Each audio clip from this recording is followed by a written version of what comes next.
Hi, Dawn. Hi. Good morning. This is our second podcast. Yep. And we have had to now schedule these in our calendars. Yeah, because we're not very good at keeping up to them. Yes, because we're always very busy, and we come to the office and we have all these plans, and then the phone rings and It gets distracted. So now it's on our calendar. We stick to it, and we've dedicated ourselves to recording 2 podcasts every week. And maybe more when we have visitors, and we'll get our visitors to do another podcast, another interview or video. Yeah. So I thought it would be a good idea to talk about one of the challenges we've been having as franchisors. Yep. And it is when we sign franchisees, they're all excited to get the businesses up and running. We provide the training, and we meet them every day for one reason or another. But what our franchisees don't like, and apparently it's very common in the business world, is they're all excited to start a business and have financial freedom, but actually to market their business, they don't want to do it. Yeah, they get a bit afraid. Yeah, they don't want to put themselves out there. They don't want to go and advertise. They don't want to go and mingle. And really, if you don't advertise your business, who knows you're there? Yeah. So talk to me about a little bit of your experiences and the chats you've been having with our franchisees. So they're all, it's fascinating because they're all very similar. Everybody will say the same thing, but I've tried that. Is quite a popular one. Didn't work for me, Dawn, or doesn't work in my area. These are all very common things that get said back to you. And what I'll say to them is, networking it's not a quick fix, and marketing's not a quick fix. It's building up trust and it's building up relationships. And one of the things by doing the training and my own training as well is every single person has the same opportunities as everybody else. And it's really shifting your mindset to being open to the opportunities, putting yourself out that comfort zone, doing things that feel uncomfortable, because they only feel uncomfortable for a while, and really practicing on networking and speaking with people and getting to know people that are in similar, well, within your community, because you're a community-based kind of service. So they're the main things that I would say. And even as a franchisor, networking and marketing is massive for us, and we've got the same opportunities as all these big brands out there, and there's nothing stopping us getting as big as them apart. And what you kind of find is it's limiting beliefs, and it's yourself that stops you from progressing and making it to that top 10% of being the best and achieving things. And actually, we're talking about that because we are trying to promote their businesses and encourage them to promote their own businesses. And then we sat back and thought, well, actually, what are we doing as a franchisor?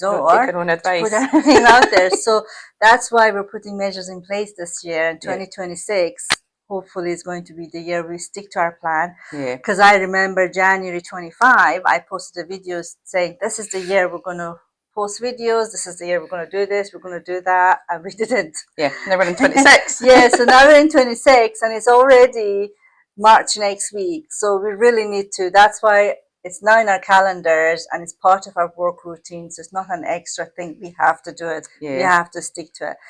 And it doesn't come natural to everybody. We didn't choose to be actors or actresses or come in front of the videos and talk in public. It's scary, it's nerve-wracking.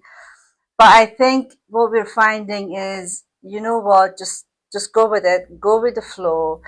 The amount of podcasts and videos you and I watch these days, and do we care how polished they are? No. We genuinely don't. Actually, the more relaxed they are, the more we watch and the more we love it. We relate to the person, we get their advice, and the amount of free stuff you're learning on podcasts is just amazing. I think one of the things to remember is it's not so much a sales pitch. You're really just selling yourself and trying to build up relationships with people. So when it comes to a point, especially in our industry, I think nobody ever thinks ahead and thinks we'll need care or anything like that. So, but if you're out there and you're speaking to the right people, when that time comes, you're going to pop into their head. It's going to be you, because they've seen your face around in the community, that they trust who you are, they trust the brand. And that's what sells. It's not the hard sales pitch of try to be the cheapest or anything like that. It's nothing to do with that. It's yourself and building up your confidence on having it's not a sales pitch. So just being able to speak about what your service can provide for people out there. That's the key. What kind of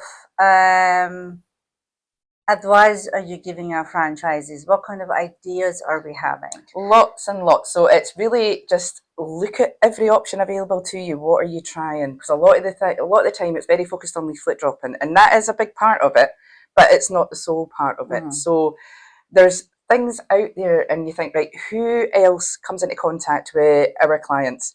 So if you think about podiatrists, there's lots of private other organisations out there in the healthcare sector that people are now having to do privately. So podiatrists used to be on the NHS, it isn't now. Other people have to go and do that. Opticians, people that deal with hearing aids. That's true. Private physios, private OTs, they're out there within private the GPs area. Actually. Private GPs, private hospitals. We're in the private sector, so we need to partner up with other healthcare professionals within that private sector. And it can be quite daunting. I was actually listening to a very good podcast today, and I had some ideas from there as well. And these are the things I did and one of our franchisees did without even thinking about we were marketing our business. But we are a very community-based business. We are doing care for elderly. Some of our branches are doing care for clients with mental health issues and learning disabilities. So really, you need to join the community. You need to be in the community. You need to get involved. It's all about trust. Yeah, you if need I'm to going to let you care for my loved one, I need to trust that you're going to do a good job. Yeah, so the amount of dementia cafes that is there, go volunteer there. What you need to remember is when you go to these places, often our franchise like, but it's not working, it's not working. They expect to go to one cafe morning once and get 2-3 clients out of it. It doesn't work like that. You shouldn't go there with the purpose of selling the business and I want a client today. You're going there as part of your community, introducing yourself, helping your community, gaining trust. People buy from people, especially in care. And once people like you and they trust you, the conversation comes up about what you do. Be engaging about what they do, ask questions about what they do, and then over a period of time, you'll be amazed how people talk to people, and the phone starts That's ringing. funny, because I say that to the franchisees, you need to be curious. So when you're going out networking, I know it's a bit daunting because you feel like maybe it's confidence-wise, you don't feel as confident, but get curious, just ask simple questions, ask people what they do, what they're involved in, and 9 times out of 10, they're going to ask you back. And then that sparks up a conversation. And if you keep attending the same networking events, you'll keep bumping into the same groups of people as well. And one of the other things I say is, if you're working from home, maybe pick one day where you can go to a community centre or a cafe and just sit with your laptop and try and make an effort to speak maybe to 1 or 2 people in that community centre. Or go to the library and sit with your laptop and work from there, and maybe try and make an effort to say hello to somebody. Because really, if you think about, make a list of who have I spoken to and who actually knows that we're providing that service in that area. And generally, if you're not doing these things, nobody knows who you are. Sometimes it could be something as small as putting a massive Meloosha Homecare or some sort of advertising sticker on your laptop, sit in a cafe shop. Just have it open and there's your advertising free for you. It's cost a couple of pounds. And then every now and then somebody comes, you're smiling them, you're engaging at them, have little chats, but they can see what you're doing from your laptop. You know, amazing thing you could do is put magnets in on your car, wrap your car. Okay, these are more expensive. If you have the money, great, go and do it, because nothing honestly beats a little wrap car driving around. But one of the things we talk about is your subconscious, and you feed that with certain things that you're not even aware of. So the fact that you have your brand everywhere, people are subconsciously looking at that without actually realising that it's going to be sticking in. So when it comes to maybe a time where they're looking for care, they'll remember that time you opened your laptop. They call it that. There's a thing. One of our our coaching trainer used to say to us, it's the red car theory. And when you are away going to buy a new car, say it's a red Audi, I don't know what model, but you'll not see that car until you start thinking about it. And when you start thinking about it, you see it everywhere you drive. So it's about the same with your brand. If you're not speaking about it, you're not showing it, then it doesn't kind of sink into people's subconscious, and they'll not contact you when they're looking for a home care Yeah. provider. Ideas would be, for example, depending what kind of care you do, carers wear uniform. At winter time, the ones who walk, they're wearing jackets and things like that, so you don't see the uniform. Maybe get them a jacket with a logo at the end.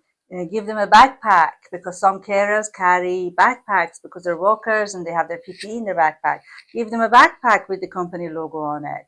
Yeah. You know, all these little things, and also really help. Get involved. There's Yeah. all, and especially communities, there's always something going on in the community, regardless of what it is. It might not be anything to do with the elderly, but there might be a fun fair on, or there might be a gala day or a Christmas fair. And 10 out of 10 times, you can either set up a table really cheaply and just give people advice and information about Yeah. what you do, or some of the times it's free. Yeah. A lot of the times it's free. True. So you think about the solution. What is it you're offering, and what solution are you offering to a problem? Yeah. And that's kind of how you speak about your business. We have a franchisee who has a very, very cute 2-year-old son. And this 2-year-old son has his own TikTok page. Yep. And the mom, you know, almost every day videos him doing cute things, because it's 2, it doesn't matter what he does, even Everything's cute. Everything's cute. And I actually told them, and the page is public, so anyone can see it, right? And I thought, okay, it's not a private page, so you obviously don't have a problem with privacy and things like that. Have you thought about putting a Meloosha Homecare uniform on a 2-year-old? I video that. You know, that would attract attention. And another one of our franchisees has two very cute dogs. And people love animals as well. So kids and animals, especially elderly people and older people, they love animals and kids. So it attracts them. One of our and it's a good conversation starter. Yeah, one of our franchisees, she's a massive bowler, the actual green bowling clubs. Yeah. And she has a massive sign in her local bowling club. And generally that type of bowling club is more older people who go there. Yeah. She's got clients out of it. She has had staff out of it. Yeah. She goes there quite often. Everybody knows her. It's amazing, all these little things. In fact, you know how her business started? She was socializing with this lady for years and years and years, and she was a social worker in a discharge team in the local hospital. They never knew what each other did for living. They weren't best friends, but they used to see each other every week in the local community club, bowling club. And the day she announced on Facebook that she started her first branch of Meloosha Homecare, and she's going to look after older people, straight away the lady phoned her and said, do you know what I do for a living? I'm in discharge for dementia. And she said, it's 5 of us or 4 of us, and every one of us have 50 clients sitting in the hospital waiting to be discharged, and there's not enough care home. Pretty much within week 1 her business started. And so if you don't talk about it, you know, we have a franchisee who posts on LinkedIn every day about other businesses, but not about their Meloosha Homecare, and they wonder why nobody knows they exist. So it really, as active, it's down to you. It's down to you. As I mean, we in the head office do advertising on a national level, but really the point of franchising is you promote your business locally, within your local area, and we are in care, and you need to get involved. Another thing I want to say, I don't know about other franchise networks, but we're finding out in Meloosha Homecare, all our franchisees are from different countries. Some of our franchisees are only in the country 2 or 3 years, and they're not really mingling with the local community. Okay, so for example, whatever country they're from, all their friends are from that country. The church they go has people from that country. At weekends they party from people from their own countries. And when I actually sit down and say, okay, you're in this country, a business in UK providing care to majority British people, majority, what do you know about the local they don't know anything. Do you watch what kind of programs on TV? Oh, we don't watch TV. How can you go to community and hold conversations? How can you make friends if you don't know the culture? Home care is very much us going to people's homes in the private house, share their private moments, do very private work in terms of personal care and stuff. And can you hold a conversation? Can you mingle with them? Do you find it easy? Do you understand the culture? it's one thing start a business and have ambitious and have ideas of what you want to do, but you need to mingle in the society. What we kind of find, and it's a common theme, and it is a cultural difference, is communication is key. And I was doing a training session with one of the franchisee staff members, and she said, I used to get complaints all the time about my communication. And she said, actually, somebody had given me a wee tip. And I was like, what was your tip? She says, talk about the weather. British people love to talk about the weather. And I was like, oh, that's a great tip. I can talk about the weather for hours now. So when I go into the client's house, I can talk about the weather. And But yeah, it actually she needed somebody to tell her that to be able to implement that. And now she doesn't get any complaints about her communication now, because she's able to kind of discuss things that people are, we are all interested in the weather. It's a great conversation starter. So after that, one of our franchisees have joined their local yoga classes. Another one has chosen lots of different coffee shops, dementia coffee shops. Actually, she's now volunteering in different charities. She's going to the local hub, having a table every week, I think. Every Tuesday. I've told other business owners, you take your kids to school all the time and you're standing at the business school gate waiting for them to come home. Speak to other parents. The amount of clients I've had in the past from moms of school where my kids go to, okay, it wasn't straight away, but one of my biggest packages came maybe 5 years after I started my own branch. It was a grandparent of a child at school.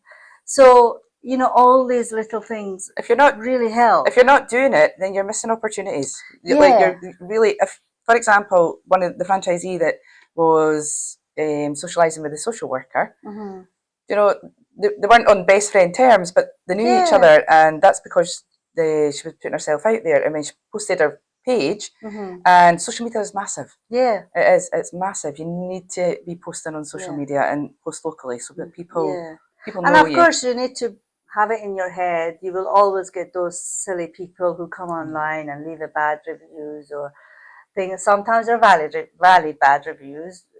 We say no feedback is bad feedback if you can use it and learn from it and improve on what we have. But you have to have a thick skin. That's just the way it is. I don't think it's not personal to you. It is. You know what, guys? If business was easy, everybody would have done it. Yeah. Right? So, you have to throw yourself out there. And one of the things we find out, and I think that's for another episode, is culture. Yeah. We are genuinely working with lots of different cultures. We can talk hours on that. What kind We've of had to educate ourselves on different cultures. Maybe next episode can be that. But we now have, genuinely speaking, how many franchises do we have now? We've signed up some new ones that are not active yet. 10, 11. Okay. Honestly, 10, 11, only one British business owner. The rest are all from different countries. We have from Nigeria, we have from Yemen, we have from Hungary, we have from Syria, I think, we have from Egypt, Saudi. Yeah. It's all over the place.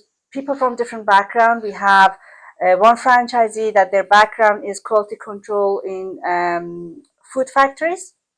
We have one franchisee who background is years and years in health and safety industry. Couple of them in HR and business management. One is an IT architect, left IT now as in property investment, and now he's actually one of our biggest franchisee. He's the guy who bought my business 2 years ago, and he doubled the size of the business within 6 months. It's amazing. He's a very valued member of our franchising network. He's got big ambitions. We have a mental health nurse. We have 2 civil engineers. It's all different backgrounds. Also, culture work for us is massive. We're constantly adding to it, and in our head office, we are now recruiting different backgrounds. We have a nurse, registered nurse who works with us now. We have a lady who works for us who has had, like me, her own business in care and sold it and come out the other way, and now she's working with us as a consultant, and her ideas are completely different from me. So I it's think you really need that. good. Yeah, We need you do. that. You We need need that. that. We need all different people. So it's quite exciting in our little network because we're relatively new, and Don and I are cautious. We're not wanting to sign up so many companies per year. I think last year we did 5 or 6. Well, the year before we signed up 5 or 6, we Yeah. waited to see because they were really our first 6 franchisees, other than the 2 branches we already had. Yeah. We didn't recruit any last year on purpose to make sure we know what we were doing with these and what the challenges are. Now we've And the signed up improvements. 3. We've picked Yeah. up another 3, and there might be another 2 on the pipeline. And I think that's actually enough for the next 12 And then months. we're going down to the International Franchise Association, and then BFA. I think I want to say it's in October. So it's really interesting. Yep. It's We've really learned so interesting. much. But with all of them, it's amazing how none of them want to do marketing. Yeah, marketing is a struggle. Yeah, right? marketing is a Putting struggle. yourself out there is scary. Yeah. It is hard. I think if you can simplify it to the point it's not a sales pitch, because Yeah. I don't think they're confident enough to. I think that's what it's like. They lack the confidence, and it is uncomfortable when you haven't done it Yeah. before. But if you just look at it for what it is, and it generally is just being curious about other people and just using the opportunities there to when they come up to talk about what it is you do and what you provide, and just get involved. Just be involved and be noticeable. Yeah. People trust familiarity. Yeah. That's what they trust. Yeah. They don't No. trust somebody sitting behind their desk that they've never seen. Another thing I said to one of our franchisees was, when you go to networking events, it's not just to get business. Think about changing your circle of, I don't mean circle of friends, but you need different people. You need to surround yourself with business type people. Yeah, you need business type of people. So when you go to these networking events, it's for an hour, having a cup of tea, having chats. The amount of people you meet that are business minded, they're making a go out of something, they're trying hard, they're failing, they're succeeding, they're failing, and that's what business is all. Nobody's going to do it properly all the time.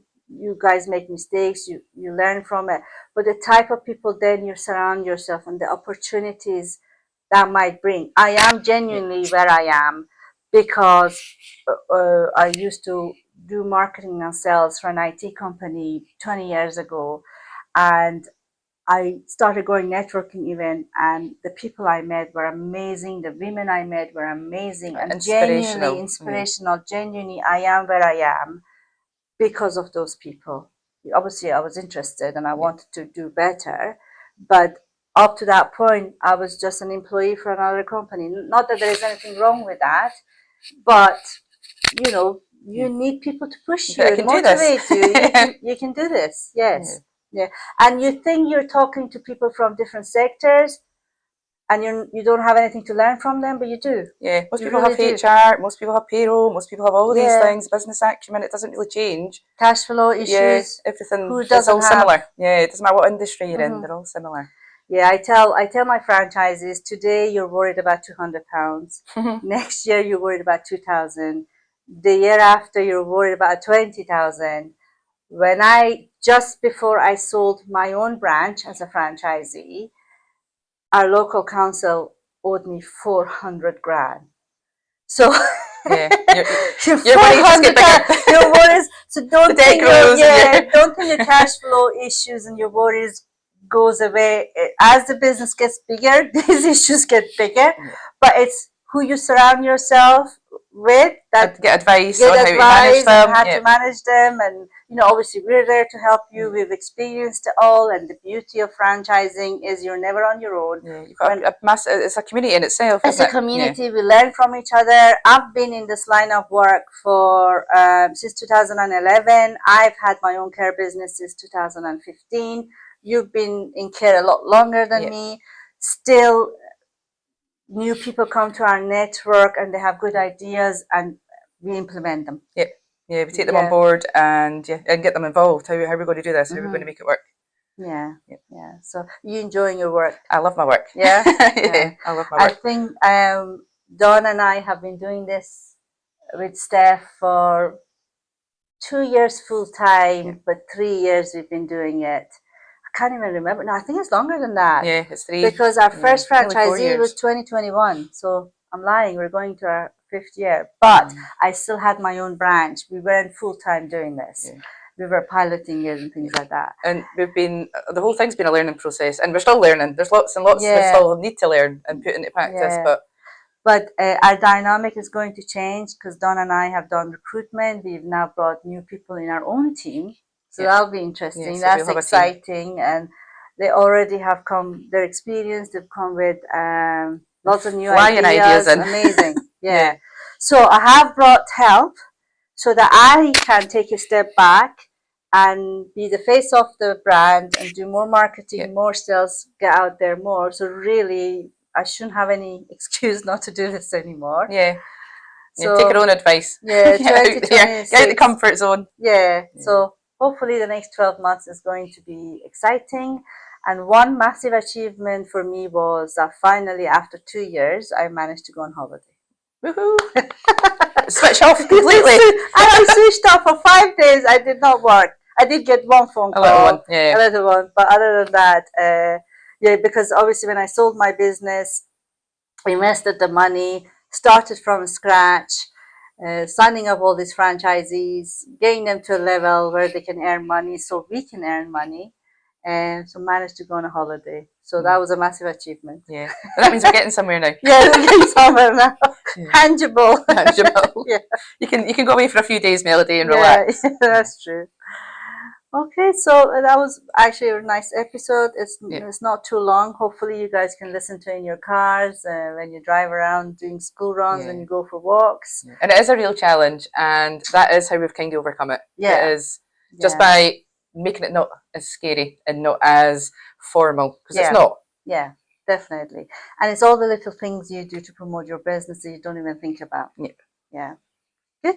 See you on Friday for another podcast.